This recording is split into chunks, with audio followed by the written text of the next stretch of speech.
Hi, Clint Coons here with Anderson Business Advisors, and in this video we are going to discuss how to buy real estate at auction and make sure you're protected.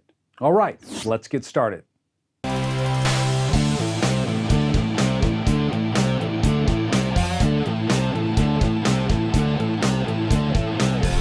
Okay, so when it comes to buying real estate at auction, there's lots of ways to do it, and I'm not going to focus on how to put in offers or anything like that. What I want to talk about is how to take title to those properties.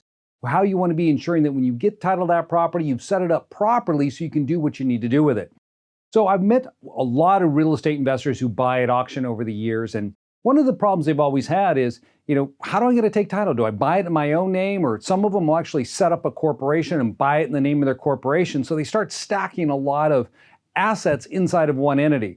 Now, routinely what you want to do at that point in time, of course, is move it out. You don't want to continue to buy at auction, keep it all in the same entity, because if anything goes wrong with any one of those properties, you've created risk for your corporation that you're buying under.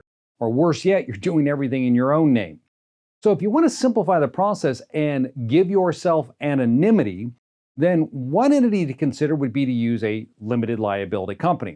I've seen a lot of people set up a strategy where they have multiple LLCs or they're using series LLCs if you're fortunate enough to be in a state that offers the ability to use a series LLC. And that works.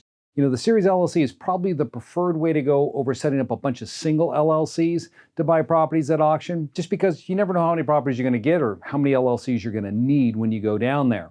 And many times these LLCs are referred to as shelf limited liability companies. And the reason we call them that is because they're sitting on your shelf waiting to be used for that next deal, that next offer you're putting in when you're down at auction.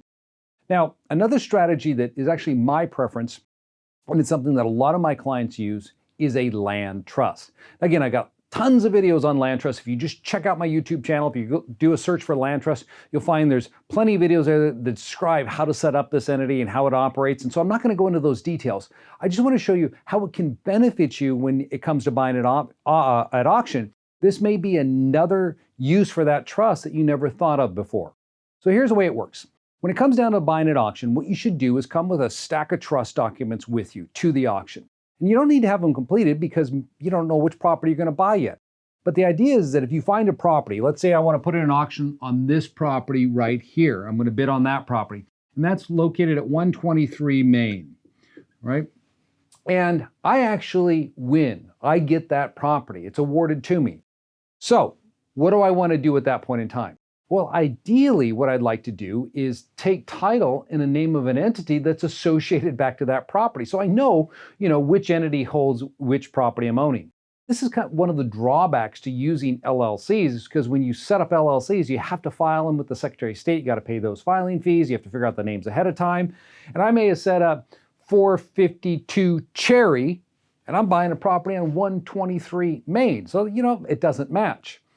So now in this instance, when I get that property awarded to me, what I'm going to do is put together my trust. I'm going to fill it out right there. So I'm going to create this land trust right here, and I'm going to call it the 123 Main Trust. All right.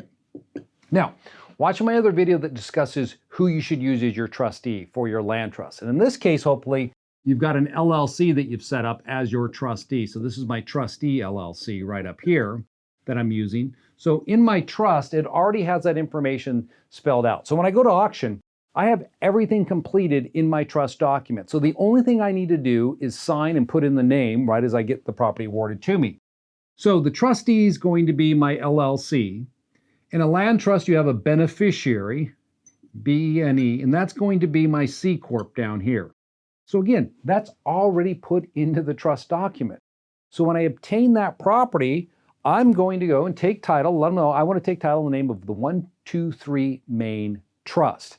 And in the trust document, which they don't even need to see, it lists that my corp is the Benny and my LLC is the trustee. So it'd be, Real-Time Profits LLC trustee of the 123 Main Trust. Boom, that's how title gets taken.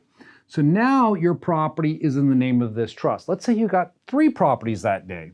So now we have another one here. We'll call it the 24th Street Trust and the 18th Olive Trust. Okay, all three trusts set up like this. Now, Here's the deal. If you're flipping real estate, these are going to be projects you're going to rehab and flip. You don't want to leave them there because you know what's going to happen. If anything goes wrong with any one of these deals, land trusts do not offer asset protection. So if this one had a problem on it right over here, somebody gets hurt, they'll sue the trust, they'll sue the beneficiary. They sue my corp, they get this trust, they get this trust. Huge mistake. Real estate investors make this mistake all the time. And then they call us up and they say, how do you fix it? I can't. At that point in time, the horse has already left the barn. We can't do anything for you.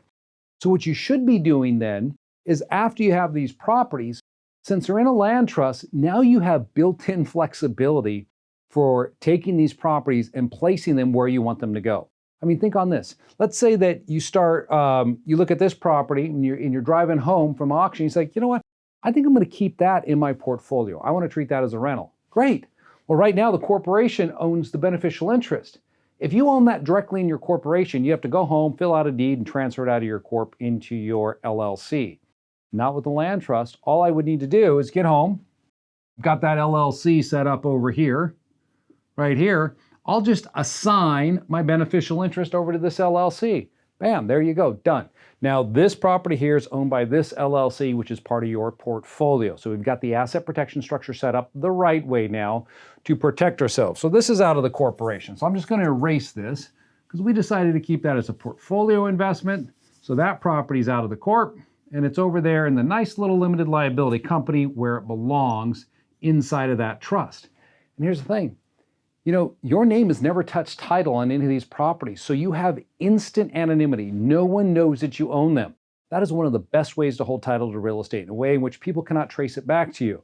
Because let's just face it, there are too many aggressive attorneys out there that are looking to make money off of your hard work. So we got that property protected there. Now, these other two. Well, as I stated earlier, you don't want to flip inside of the corporation because if anything goes wrong, that corporation is going to get sued.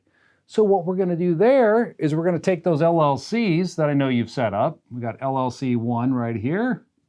And we have, let me put another one, LLC 2 right here. And we're going to take the beneficial interest and we're going to change it. We're going to move it from the corporation to here. We're going to move this one from the corporation to this LLC. And by the way, these LLCs are both owned by the corporation. So now we've set up a structure where the land trust, LLC trustees managing it, the trust is owned by the LLC is owned by the corporation. So I've given myself the asset protection structure I'm seeking. So if anything goes wrong, let's say this 123 Main Street ends up in a lawsuit, well, this is what I lose right here. That's all I've risked. Boom. Well, the trustee's still going to be there. Shouldn't erase that. So we'll still have our LLC trustee still there. But only thing I lose is that LLC and that trust. I still have my Olive property. It's still good to go because it wasn't included in that same entity. My corporation, it's still good to go. It didn't own the property. The only thing I lost was that land trust and the LLC. Now from a tax standpoint, how does this work? Beautiful. All the income flows straight down here, right down into your corporation where we want it to reside because there's plenty of tax opportunities there once that money's sitting in your corporation. If you're not aware of it, my partner Toby Mathis has a great program he teaches every other week in the afternoons. It's called Tax Tuesday. You can go to our website, AndersonBusinessAdvisors.com. You can look for Tax Tuesday. You can sign up to be a part of that experience, and you can learn all about ways to reduce your taxable income from your corporation. You should be considering getting on that. Every other week, it's highly attended, typically about 800 people there, and you can actually submit your questions too and get those questions answered. So from a tax standpoint, you're protected. So here's what we covered. We talked about buying at auction and using a land trust to make your offers in, collect those properties in the name of the trust. Once it's in the name of the trust, you're going to have anonymity. You're going to have flexibility so you can move the property without having to file additional deeds. Because wherever the trust goes, so goes the property. And the beautiful thing about that is that when it comes to moving a land trust beneficial interest, again, you don't need to record anything. It's just in your private paperwork. You're filling this stuff out. In fact, you've taken me out of the picture altogether, so you don't even need an attorney once it's set up properly for you. My name is Clint Kuhns with Anderson Business Advisors, and in this video, we discuss how to buy at auction with a land trust.